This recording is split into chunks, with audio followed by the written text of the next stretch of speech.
In recent years, more people have been interested in minimalism, essentialism, decluttering, the idea of simplifying one's life and one's possessions.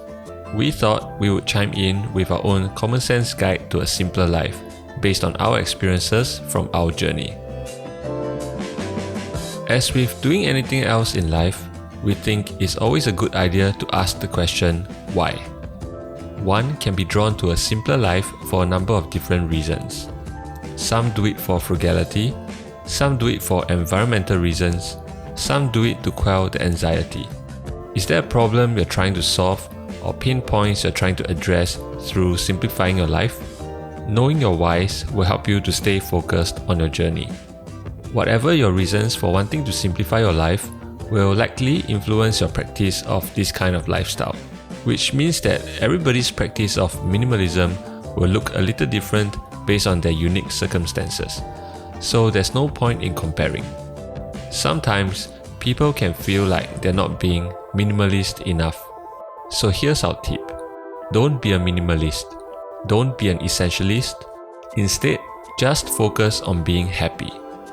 Also, there will always be those who try to judge others based on their own set of beliefs.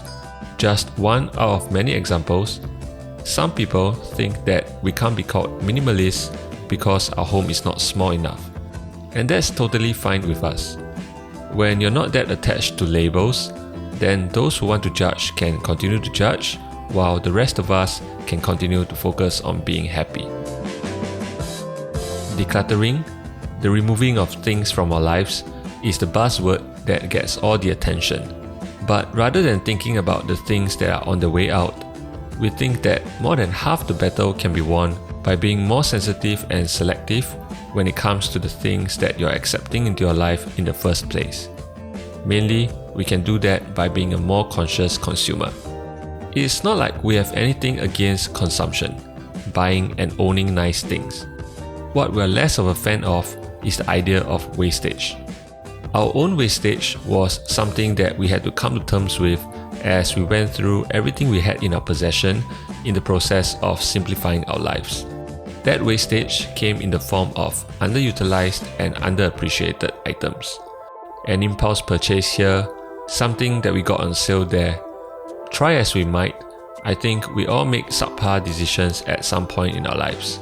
Something nice that you purchase on a whim today can easily end up in that I have no idea what to do with this pile in a couple of years if it's just going to be unappreciated. So now, we just want to minimize the possibility of those occurrences. We're a lot more thoughtful when making purchases. We do thorough research and take our time to think and rethink. It can almost seem like we're just being indecisive shoppers, but it's not. It's being mindful. If you can make sure that every single item that you're accepting into your life are things that you appreciate for many years to come, then any decluttering that you have to do in the future just got a whole lot easier. The process of decluttering, especially for that very first time, is quite possibly going to be the most uncomfortable part of your journey.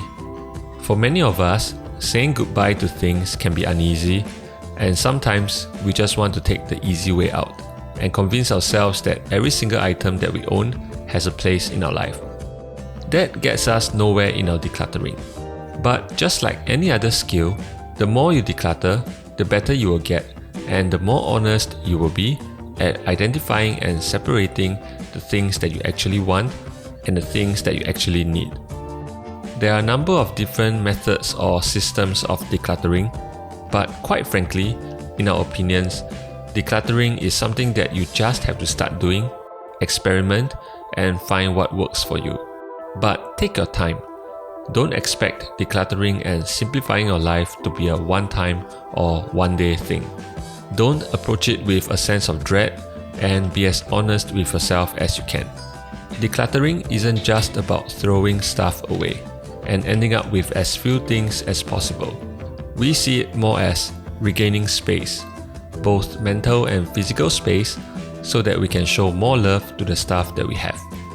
If you are able to remove the things in your life that only served as distractions before, There'll be fewer things fighting for your attention. Your absolute favorite things come back to the forefront, and you may just find that you're able to appreciate the things that you have that much more. Because a simple life is going to look different to different people, we don't think there are many rules that can be applied universally. But there are a few common themes. The things that we need and want will constantly be redefined as we go about our lives. Being minimalist and practicing a simpler life means keeping with the themes of contentment and mindfulness. And we are living in a world that is perhaps not the most conducive to being mindful and content. So that may be why a simpler life is such an appealing concept to so many of us. There are no end goals or scorecards when it comes to simplifying your life. It's likely going to be a journey full of changes and imperfections, so constantly revisit your whys. Remember that there are no prizes to be won for being a minimalist, but there is an ultimate reward, and that's being happy.